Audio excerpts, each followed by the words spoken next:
This is WPSL Port St. Lucie, the talk of the Treasure Coast.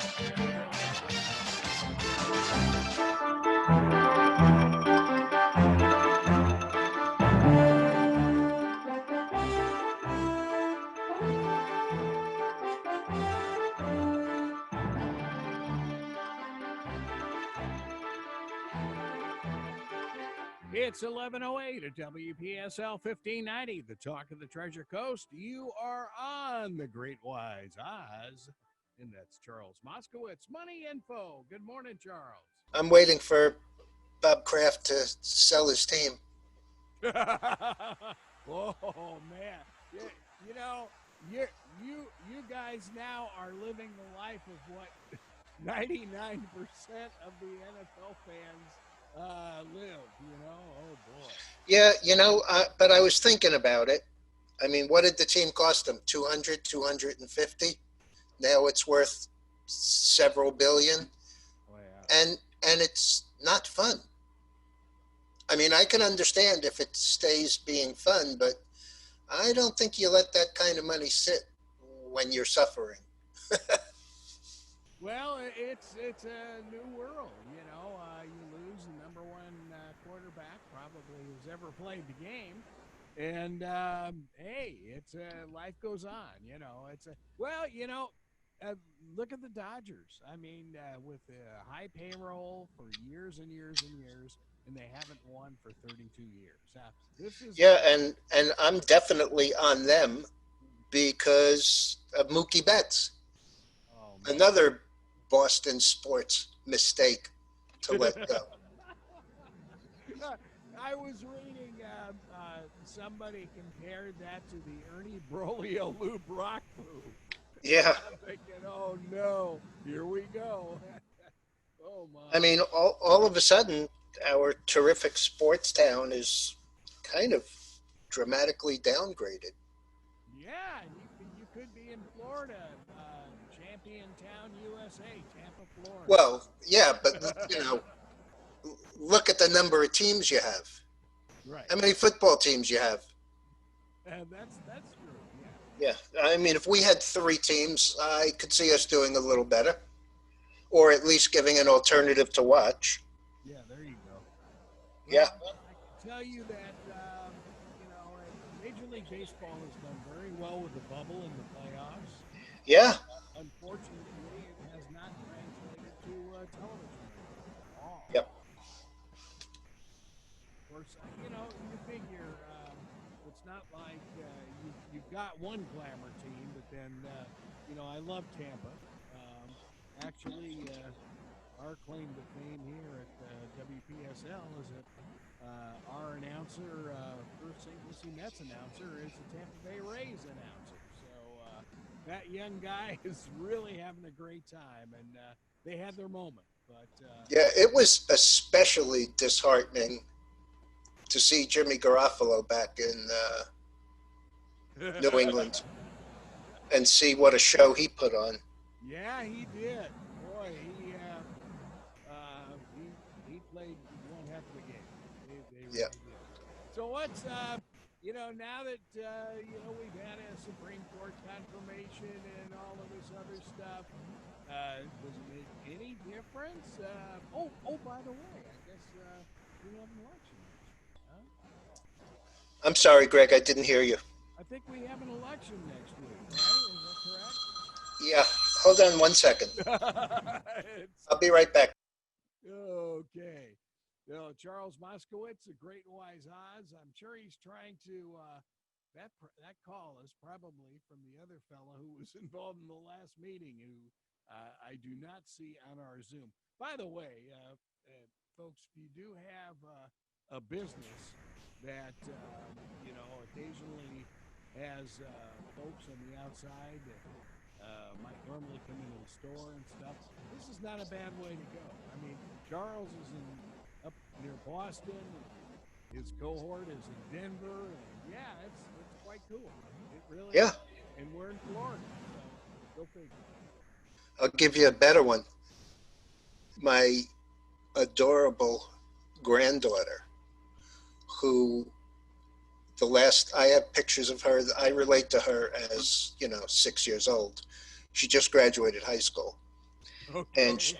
she was going to Amherst, and they were letting the freshmen and the seniors in, and then they changed their minds. Ooh, sorry. That's just one of my alerts that got set off for something moving through a price. Anyway, she decided, they decided that they canceled that, so it's all virtual. So she went on Facebook for people looking for apartments because she really wanted to be away, and came across two girls also from Amherst, seniors, and the three of them rented an apartment 3 blocks from Waikiki. Excuse me? Oh, Yeah, and they're all going to the University of Hawaii, right? no, they're doing everything online through Amherst, In Hawaii. I but love in it. Hawaii, Oh my goodness. which I think for an 18-year-old or 17-year-old is pretty ballsy. Wow. That's amazing. Yeah. That is amazing. So, where people are and how you share stuff is a whole new world. Dennis evidently was on early and got disconnected, and he's trying to get back on. I'd like him on because I kind of wanted to discuss futures today. So without him, I'm somewhat at a loss, but I will. I'll get started myself. And somehow you will trudge on as you always do. well, the thing is that I started. I can't believe I'm even going to say this, but I started roughly 50 years ago trading futures. Because it was an interesting time and the stock market was really doing nothing until we effectively broke out in 1982. And I was 32 by then. I had already had 5 or 6 years of trading futures. And there's a major difference. A lot of people lose money in futures, and a lot of people have heard all kinds of horror stories. But those horror stories are actually back in the time frame when I got started. When if you got stuck in a limit move in something, and I'll use something that people in Florida will clearly understand because that's where I was. I was down in Miami getting ready to go to University of Miami. You'd get a freeze or even a light freeze in Florida, and the orange juice, the orange crop, would get destroyed or at least damaged. And what would happen is the price of oranges or orange frozen FCOJ, frozen orange juice, would go limit up, and it would go up for days at a time. And that was, in fact, a very dangerous commodity to trade down there.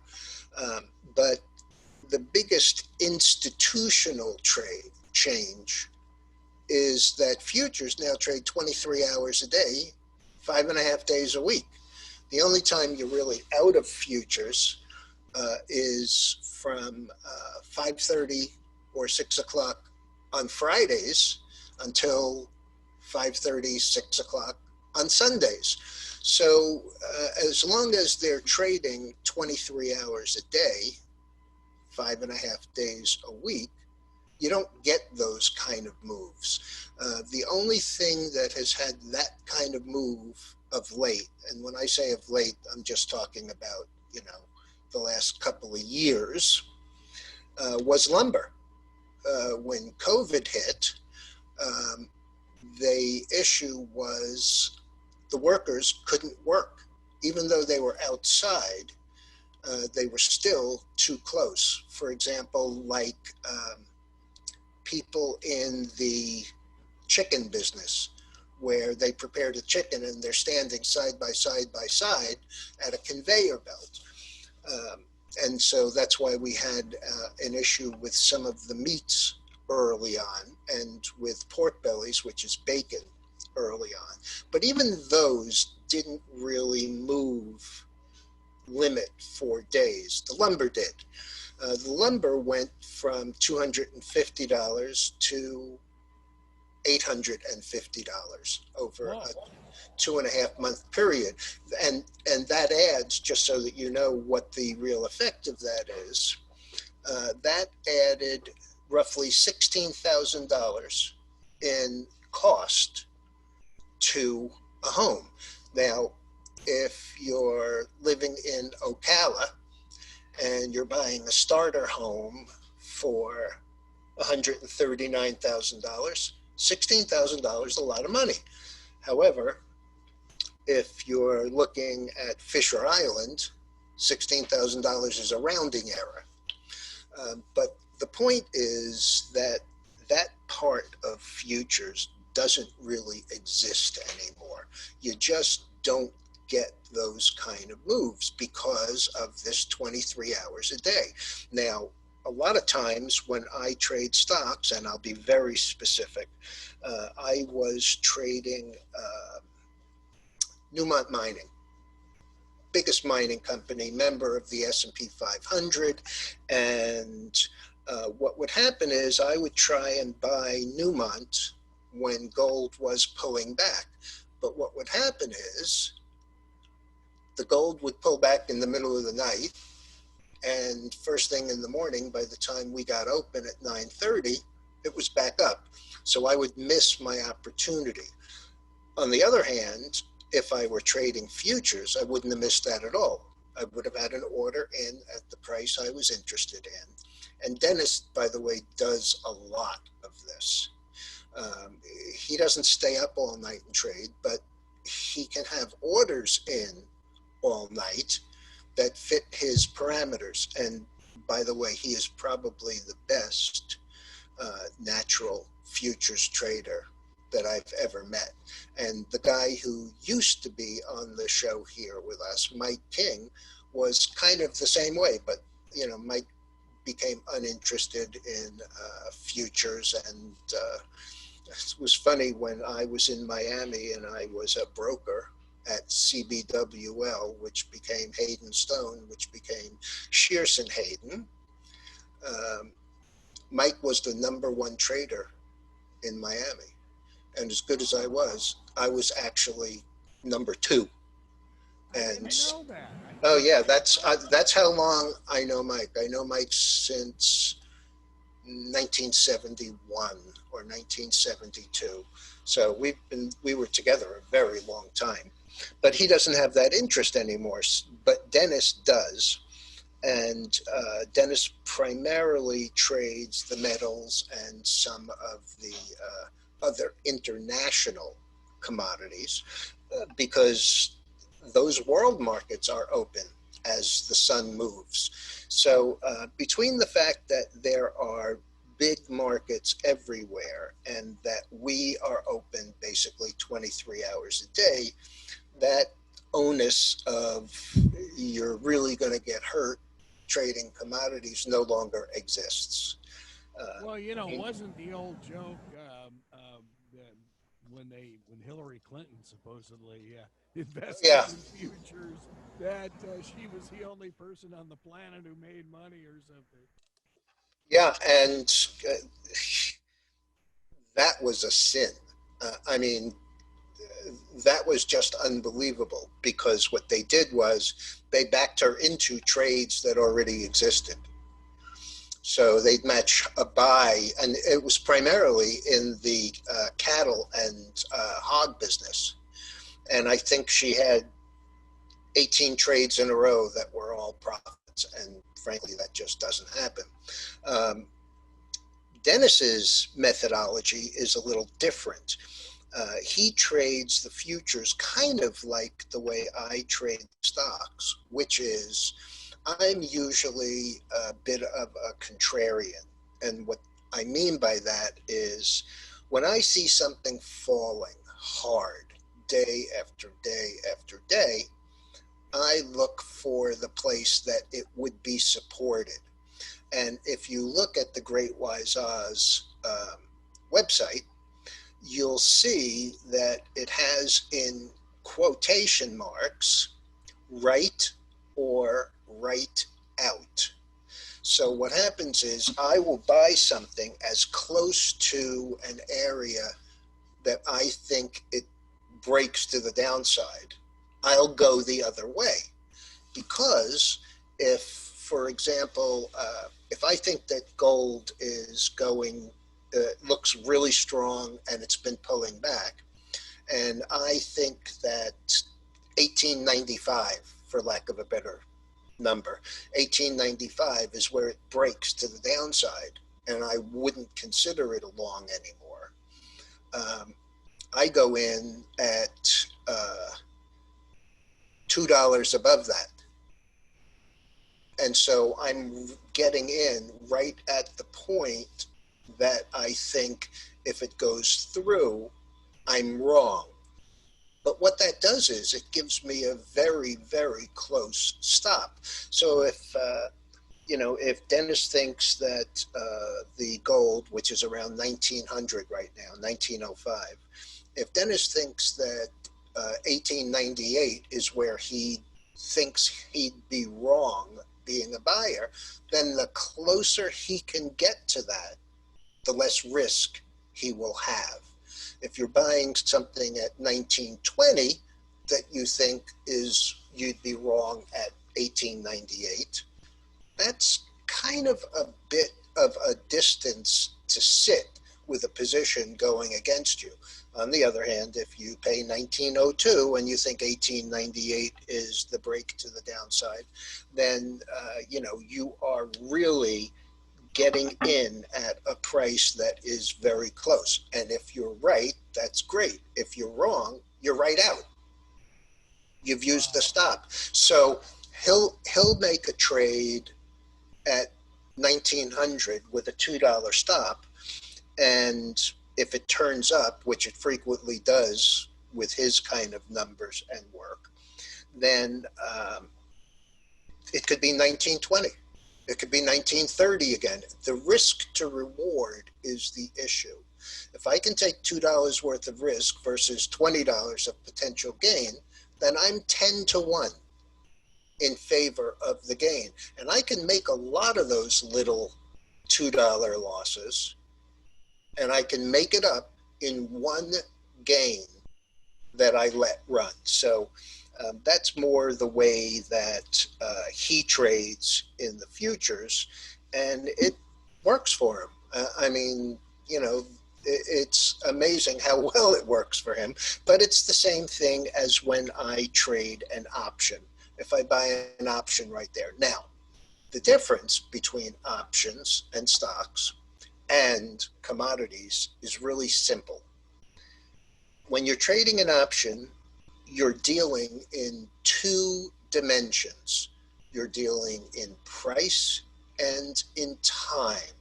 If I'm buying an option that expires a week from tomorrow, then I have to contend with the fact that it's going to lose some of its value just because the time premium disappears every day. On the other hand, futures are only price, the way that stocks are only price. And so where I might make an option trade in the GLD is the ETF for gold. And it, by the way, is the biggest ETF in that arena. And I'm wrong, and it doesn't go anywhere. All I pay is a really minute commission. I don't have a decrease in the time value because that's not an issue when you're trading futures. And so that's kind of the way that we intend to trade. And I've been offering, and Great Wise Oz has been now offering, rather than my trading the ETFs that represent those commodities, we're actually trading the commodities. So it gives the it gives the subscriber and the trader a little bit more of an advantage over the options. Now, truth be told, I trade the options exactly the same way that Dennis trades the futures. And for me, that seems to work. And it also helps the individual traders and subscribers because they don't have the time or the energy or, in fact, the knowledge to be able to sit in front of a screen and monitor these things so that it works. I rarely go into an option that I think has less than a 4-to-1 or 5-to-1 risk reward. And so this year, I'm only up about 40%, maybe a little more right now. But that 40% was made on leverage. So rather than buy, for example, we'll stick with the gold, rather than buy 100 shares of Newmont at $60 and have 6,000 up, I buy an option at $60 that might have 3 or 4 weeks to run and pay, I don't know, $2 for it. And if the stock goes from 60 to 70, those $2 options are worth $10. Well, that's 5-to-1. There's nothing wrong with that. But you have to be right in 2 dimensions. You have to be right on time as well as price. And so that's really part of the reason that we are getting into the futures markets for subscribers. Wow, that sounds great. Okay, I got a question. Okay. Watching Bloomberg last night shows you how bored I was. But anyway, all of a sudden, you can buy a slice of Microsoft or a Right. slice of IBM. Okay, explain that. Is that like an option? It's kind of interesting. It's sort of the same way as the ETF, which is an exchange-traded fund. And it allows you, the same way that the companies allow you, to buy fractional shares. Now, Microsoft doesn't give you the option of buying fractional shares, but what they do give you is the option to reinvest your dividends. Many companies allow you. And just so that you know, Greg, when you look at the long-term returns in the market, a big piece of those are reinvestment of dividends or dividend income.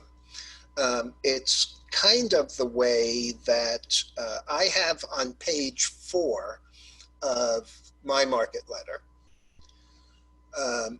a list of stocks for, quote, total return. And so you have companies there that earn or that pay 5%, 6%, 7% in dividends. And so those stocks, if you think about it, if you're a long-term investor, as opposed to a trader or a speculator in either stocks or options, if you're getting 6% and the stock sits quietly and does absolutely nothing, in 6 years, you've doubled your money. Or at 6%, I guess it's 6% is the rule of 72. So in 7 years, basically, if the stock did nothing and all you did was bank your dividends or reinvest your dividends, you'd be in a substantially better place.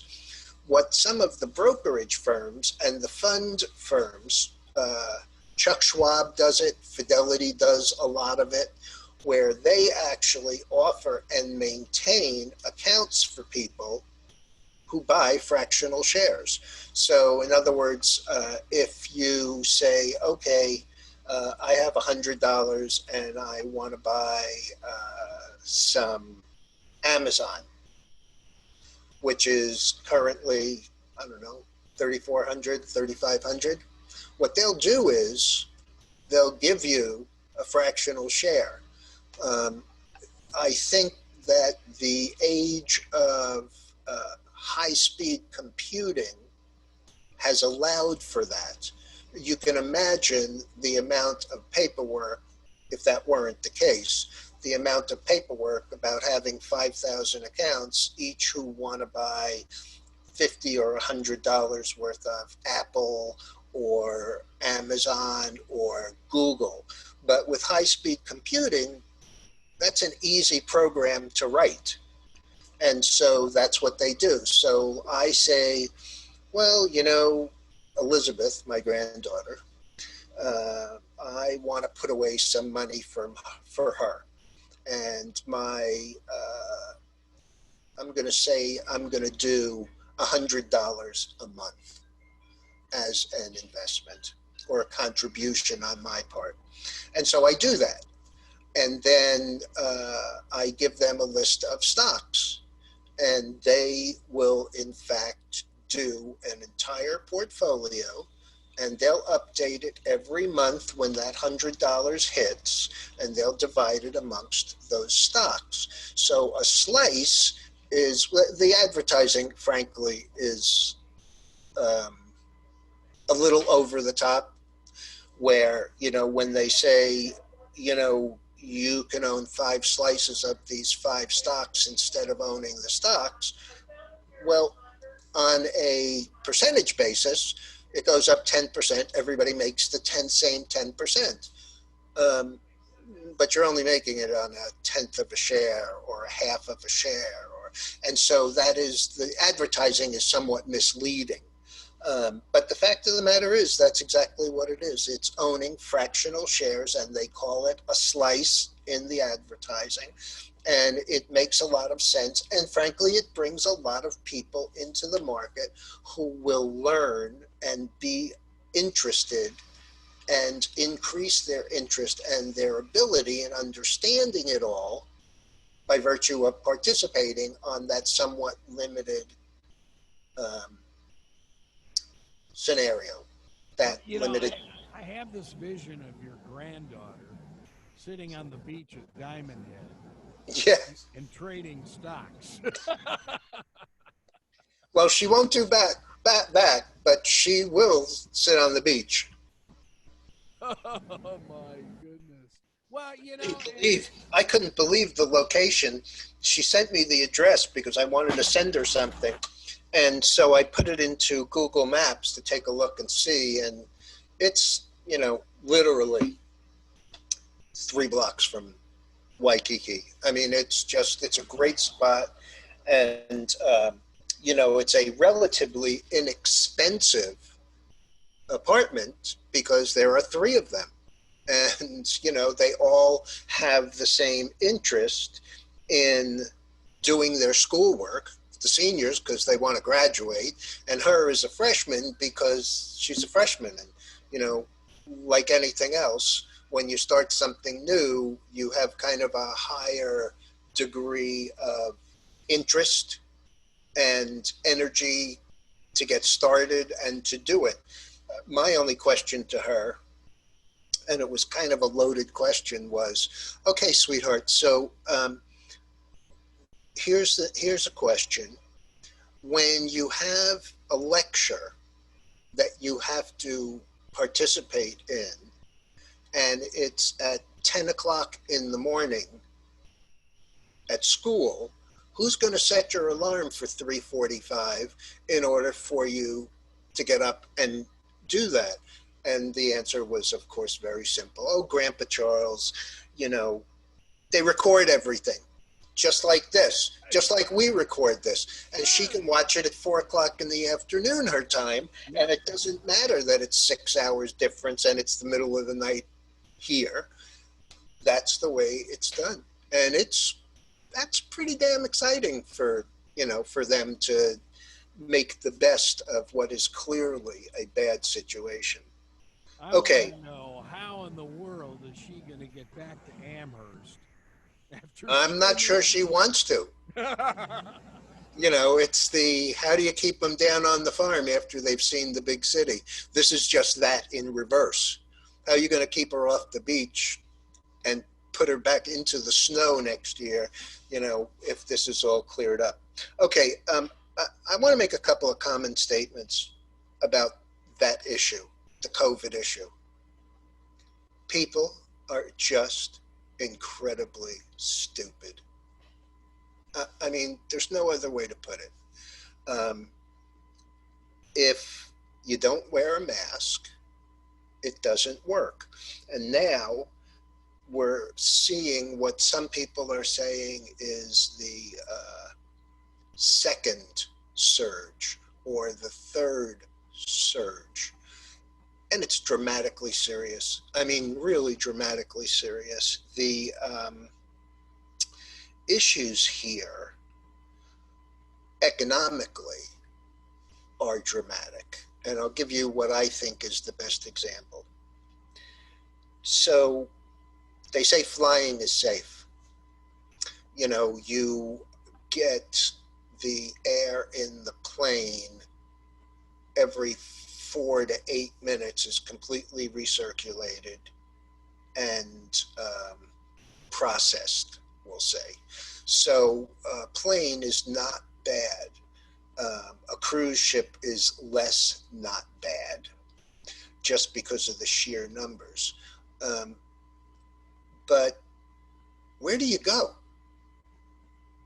I mean, if I wanted to get on a plane and get out of town, I mean, it's, you know, it's getting to be the winter here.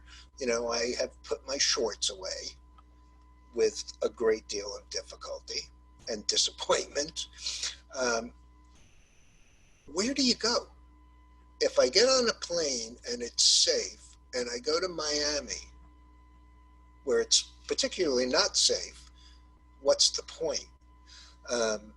The hospitality industry and the restaurant industry. So when I say hospitality, I guess I should include the restaurants and the hotels and all of the things that you can attend. They're all not great. I mean, you know, here we're hyper vigilant. And when I say here, I mean in my home.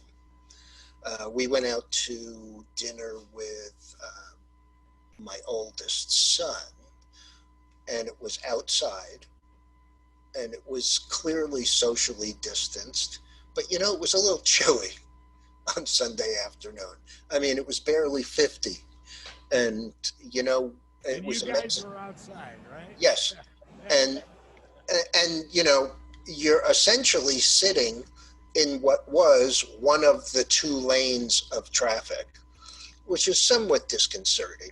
But boy, I'll tell you, we went to a Mexican place that was very good.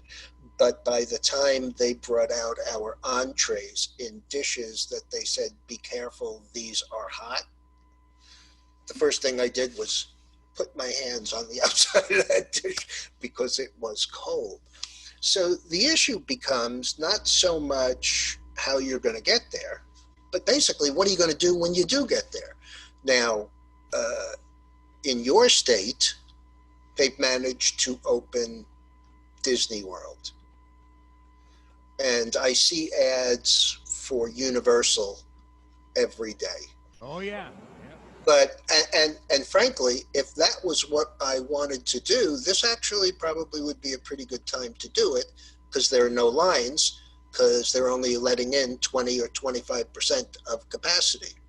But out in California, Disneyland is not open and will not be opened maybe this year, probably this year.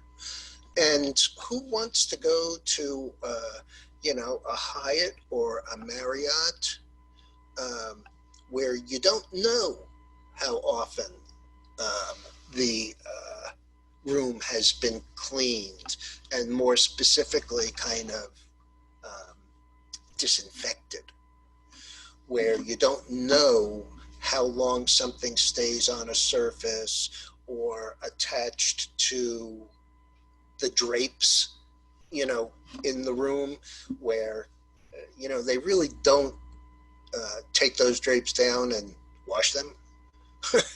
And so, Every few years. yeah, but so that becomes more of the issue. The airports are probably okay. The airplanes are okay because, as I said, they're filtering the air and everybody is wearing a mask. So that's helpful.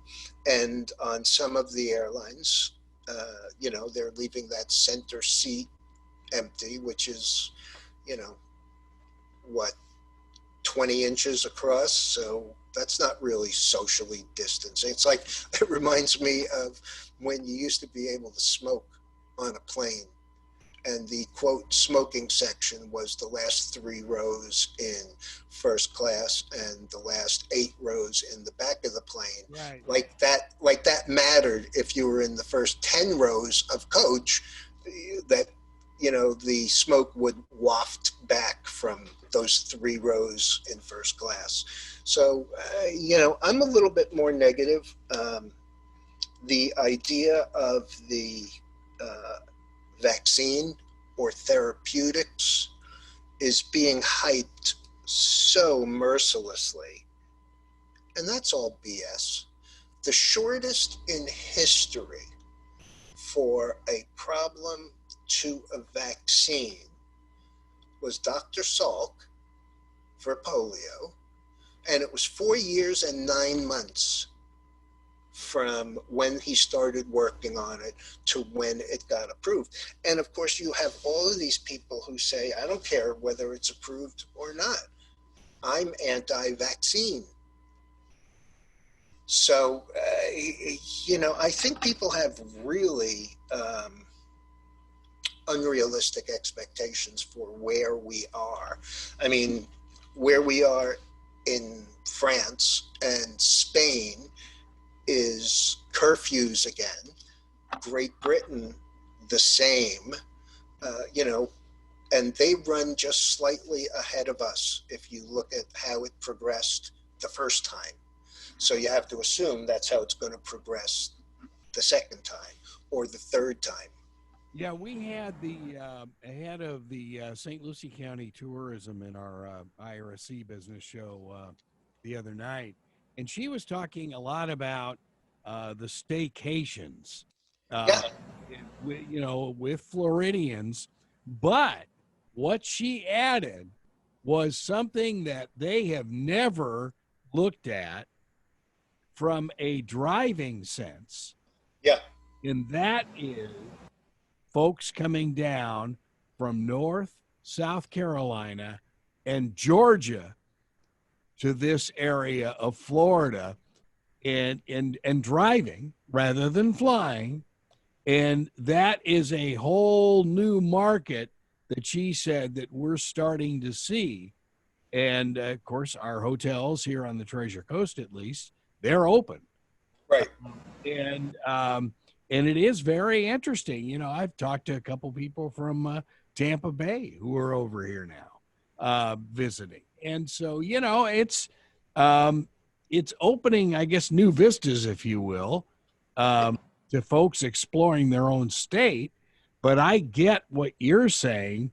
Yeah, it's very difficult. And, I may be, I'll be traveling with the basketball team. And of course, they're only going to be day trips this year. Yeah. We're not going to the Carolinas. We're not going to Georgia at all. So yeah, it's going to be interesting to see how. Well, it's funny because I was in a conversation. We have this Discord room that has about 3,000 members, and it's basically for trading and peer-to-peer questions about stocks or options or trading or charting or whatever. And somebody said something about going away, and I said, so even if I wanted to, as I said to you, even if I wanted to get on a plane, where do you go? And the first thing that popped up, and it was quick, I mean, 10 seconds, 15 seconds after I asked the question. And the answer that this guy gave me was national parks. They're outside. There are plenty of them, and unfortunately, you having been out on the West Coast for such a long time, my favorite park is Yosemite, Oh yeah. which Oh, is closed. You know, so closed by the fires. There are just a multitude of issues, no matter where you look. Um, you know, I think that I heard last night was that there was a major move, or they counted on all of the named storms that have hit the Gulf. And those storms were, I guess, 8 of them or 9 of them or 10 of them that have come ashore, and they had a map that showed all of these places where not only are they coming ashore, but those particular spots, some of them have been hit over and over and over again. When you have a hurricane and you get prepared and it's over and done with, that's one thing. When you have 3 of them in a 6-week period, it's a little bit more, number one, demoralizing. I mean, if somebody put a gun to my head and said, you have to buy a stock, what's it going to be? In this particular instance, at this particular point in time, it would be one of them who makes things like Prozac, because people are getting depressed. I mean, wow. Yeah, yeah. There's no doubt. Well, or as you know, you've had the companies in here the last few weeks, biomed type companies. I mean, yeah, that's it's so funny because people used to overlook companies like that in the past. Oh, they're just research. Well, you know what? We need them big time. yeah, yeah. Okay, so um, the market is doing what it's been doing all morning. The Dow is down about 100. The S&P is down 3 or 4. The Nasdaq is up 70, and that's primarily because both 3M and who else this morning? 3M and Caterpillar both reported this morning, and even though they both beat, the stocks are down. So that's a little bit more of a weight on the Dow that doesn't really exist in other places. I mean, it's still 100 points is still a pretty tame number up here at 28,000. It's like when I see the gold move $1 or $2 on $1,900, it just doesn't excite me anymore. But that's where we are in the market. I remember being on the floor of the Pacific Stock Exchange. It was 87, wasn't it? Yeah. The big crash, and I'm just sitting there looking at all this, and of course I don't even remember what the Dow was back then. It wasn't all that much, and it was 2,500, and it went down 700 points. Whoa! Oh yeah. My goodness! Okay. Yeah, it was a 30% drop. Oh yeah, I mean there were some long faces there on the floor of that stock exchange. Boy, that was awesome. And it's funny because that stock exchange and a lot of the others now have no floors. I mean, Pacific Coast has no floor anymore, except for the Pacific Coast Options Exchange. All of the stock business is done electronically. You don't need people for that. It's just an extension of the NYSE or the NASDAQ or whatever. So, those things have completely fallen by the wayside. Okay, so in closing, since I notice what time it is, I want to tell people that if you have an interest in futures, you need to email me or go to the Discord room and email, direct message, and I will make the appropriate introduction. You can email me at CAM, Charles Apple Mary, at moneyinfo, all one word, just the way it sounds, MONEYINFO dash LLC.com, and just tell me you want more information. If you're interested in the stocks and options portion of our service, you can go directly also to the Discord page, but more specifically and obviously easier, you can go to www.GreatWizeOz with Z's, GreatWize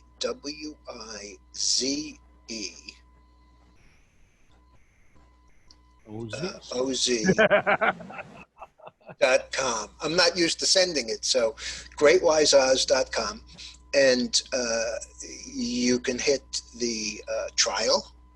It'll give you everything that I put out, which is, as you know, a pre-opening and a closing comment video with charts every day that I know are on your Facebook page. There's a daily note Monday through Thursday. I don't do it on Friday because the letter comes out on Sunday. There's no point to it. And of course, the weekly market insights. And you don't have to subscribe to try them out. There's a very specific tab on greatwiseoz.com for trials. There's also an automatic forwarding on the front page of that to get to the Discord room. So there's plenty of stuff there for you to take a look at. We're always happy to have people take out a trial or come into the Discord room, which none of it costs anything. And get an idea of what it is that we're doing. So www.greatwizeoz, GreatWizeOz.com. And as I said, we're happy to introduce you to the futures markets as well as the stock or option market. And that Discord room has 3,000 members. So there's a great deal of peer-to-peer conversation that goes on about theories or specific stocks or specific trades. So John is with us from Port St. Lucie. John, you are on with Charles Moskowitz. Well, we only have a few minutes left, so I'll be brief, but I have to ask, one question is, are you behind the curtain, Great Oz? Because when the room started months ago, there were 20 people, and then there were 30, and etc. But up here at 3,000, that room gets a little bit noisy, and so the subscribers have a separate room that they can go to, and a lot of them will go to that room to ask me a specific question.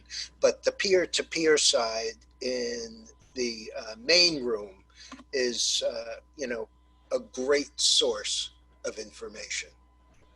Well, the question I have for you is kind of a macro question, very general question. I like to ask it of financial people just to get their feedback.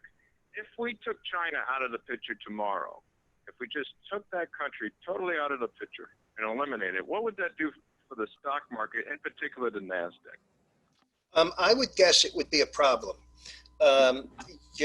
It's a major consumer, and so a lot of the stocks on the NASDAQ are in, quote, consumption.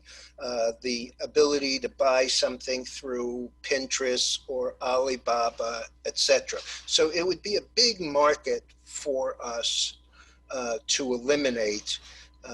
as far as manufactured product. It would also hurt us from the standpoint of the production and all of the just-in-time stuff that comes there. You know, most people don't realize it, but the building blocks for a great deal of the drugs that we take on a day-by-day basis, the blood pressure meds or cholesterol meds, a lot of those actually come from China. So it would be a problem for those companies. And it would be, you know, a pretty big disappointment. On the other hand, you know, I really have to back what goes on here as far as restricting the trade there because of the transfer of intellectual properties is an issue, and the theft of those and the duplication. I mean, you know, if you remember, actually it's quite a while back and you sound too young to remember, but you know, everything that used to have the stamp made in Japan was considered to be, you know, an inferior product. Not so much. And also, they have the greatest source of the rare earth minerals that we need for everything from your phone to your laptop and iPad and stuff. So it would be a problem. Could we get around it? Maybe, but it would take some time. Charles, good job. John, give us a call a little bit earlier in the show. It sounds like you're really interested in this. GreatWiseEyes.com. And don't forget to look on our website for the opening and closing. Charles, you have a good week, and we'll talk to you next week. Okay. WPSL, Port St. Lucie.